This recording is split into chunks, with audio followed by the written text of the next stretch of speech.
1994 সাল, রোয়ান্ডা। 100 দিনে প্রায় 8 লক্ষ মানুষকে কুপিয়ে হত্যা করা হয়েছে। ভুটু রেডিও বলেছিল তেলাপোকাদের মেরে ফেলো। তারা মানুষকে তেলাপোকা বলে আখ্যায়িত করে এবং মানুষকে হত্যা করে। তবে এই হত্যাকাণ্ড রাতারাতি শুরু হয়নি। বছরের পর বছর ধাপে ধাপে এর মঞ্চ তৈরি করা হয়েছিল। জেনোসাইড ওয়াচের প্রতিষ্ঠাতা ডক্টর গ্রেগরি স্ট্যান্টন সেই ধাপগুলো চিহ্নিত করেছেন। মোট 10টা ধাপ, 10 stages of genocide. Cambodia, Rwanda, Myanmar, প্রতিটি গণহত্যা এই 10টা ধাপ মেনে চলেছিল। একটা ধাপও বাদ যায়নি। কিছুদিন আগে মার্কিন কংগ্রেস সদস্যদের সামনে দাঁড়িয়ে ডক্টর স্ট্যান্টন বলেছেন, ভারতে নিশ্চিতভাবেই গণহত্যার প্রস্তুতি চলছে। আজ আমরা আপনাদের সামনে সেই 10টি ধাপ নিয়ে আলোচনা করব এবং প্রতিটি ধাপে দেখব সেটা ভারতে ইতিমধ্যে ঘটে গিয়েছে কিনা। প্রথম ধাপ, ক্লাসিফিকেশন বা শ্রেণীবিভাগ। আমরা বনাম ওরা, হিন্দু বনাম মুসলিম, ভারতীয় বনাম অনুপ্রবেশকারী। সিটিজেনশিপ অ্যামেন্ডমেন্ট অ্যাক্ট বা নাগরিকত্ব সংশোধনী আইন ঠিক এই কাঠামোটিকে আইনি বৈধতা দিয়েছে। পাকিস্তান, আফগানিস্তান এবং বাংলাদেশ, এই অঞ্চল থেকে আসা অমুসলিমদের মিলবে নাগরিকত্ব, কিন্তু মুসলিমদের তা মিলবে না। ইউএনের মানবাধিকার হাইকমিশনার বলেছেন এটা সুস্পষ্টভাবেই মানবাধিকারের লঙ্ঘন। অর্থাৎ প্রথম ধাপ সম্পন্ন হয়েছে। দ্বিতীয় ধাপ, সিম্বলাইজেশন, প্রতীকীকরণ।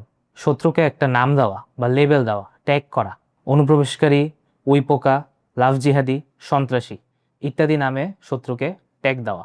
ইন্ডিয়া হেট ল্যাবের রিপোর্ট বলছে 2024 সালে ভারতে 74%-এরও বেশি ঘৃণামূলক বক্তব্য বেড়েছে এবং মোট 1165টি ঘটনা নথিভুক্ত করা হয়েছে। এই বক্তব্যগুলো কারা দিয়েছে? মূলত বিজেপির জ্যেষ্ঠ নেতারা। স্বরাষ্ট্রমন্ত্রী অমিত শাহ মুসলিমদেরকে উইপোকা বলেছেন। ভারতের প্রধানমন্ত্রী নরেন্দ্র মোদী বাঙালি মুসলিমদেরকে অনুপ্রবেশকারী এবং যারা বেশি সন্তান জন্ম দেয় বলে আখ্যায়িত করেছেন। অর্থাৎ দ্বিতীয় ধাপ সম্পন্ন। তৃতীয় ধাপ, ডিসক্রিমিনেশন বা বৈষম্য। আইনের মাধ্যমে কোনো গোষ্ঠীর নাগরিক অধিকার কেড়ে নেওয়া। সিটিজেনশিপ অ্যামেন্ডমেন্ট অ্যাক্ট বা সিএএ এর দ্বারা মূলত এটাই করা হয়েছে। এটা শুধু নাগরিকত্বের আইন নয়, বরং একটি সতর্কবার্তা। বার্তাটি হচ্ছে মুসলিমরা হচ্ছে ভারতের বহিরাগত।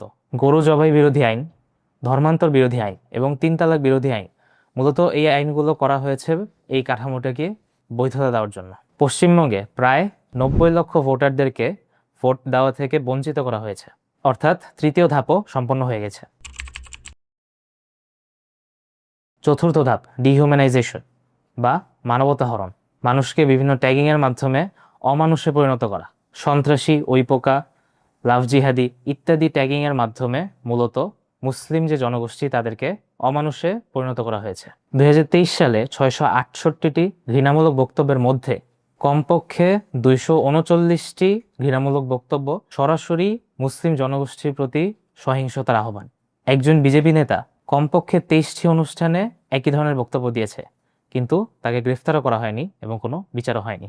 অর্থাৎ চতুর্থ ধাপ, ডিহিউম্যানাইজেশন, এটা সম্পন্ন হয়েছে। পঞ্চম ধাপ, অর্গানাইজেশন বা সংগঠিত হওয়া। গণহত্যা চালানোর জন্য একটি অগ্রগামী সশস্ত্র সংগঠন তৈরি করা। 2021 সালের ডিসেম্বর হরিদ্বারে একটি ধর্ম সংসদ অনুষ্ঠিত হয়েছে। সেখানে হিন্দু সন্ন্যাসীরা মঞ্চ থেকে বলেছেন যে তোমাদের অবশ্যই অস্ত্র সাথে রাখতে হবে।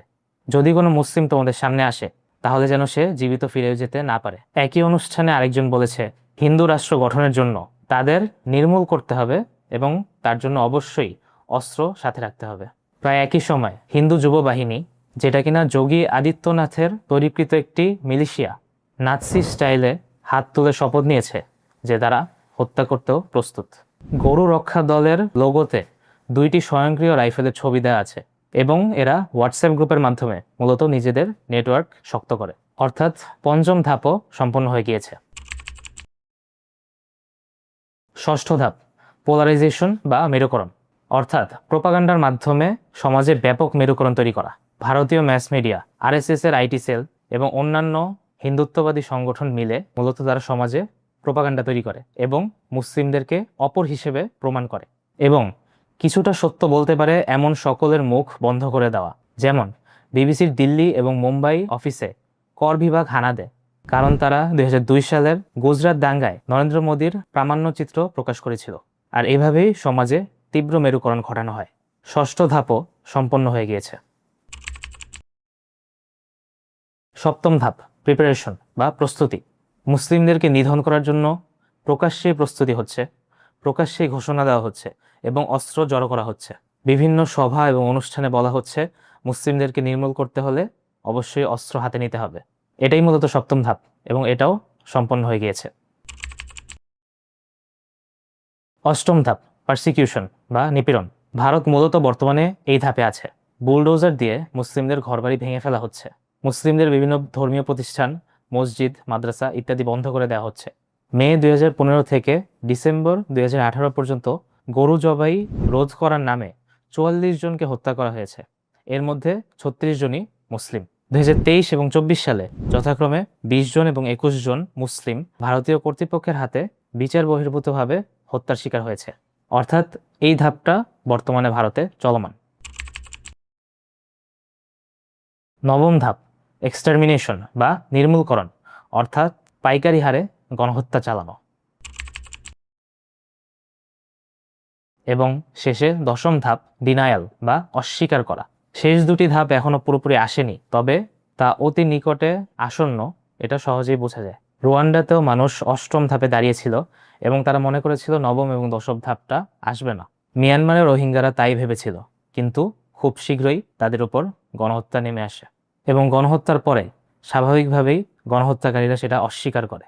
যেমন মিয়ানমারের অং সান সু চি বর্তমানে গণহত্যার কথা অস্বীকার করছেন। অর্থাৎ এই শেষের দুইটা ধাপ ভারতে অতি সন্নিকটে।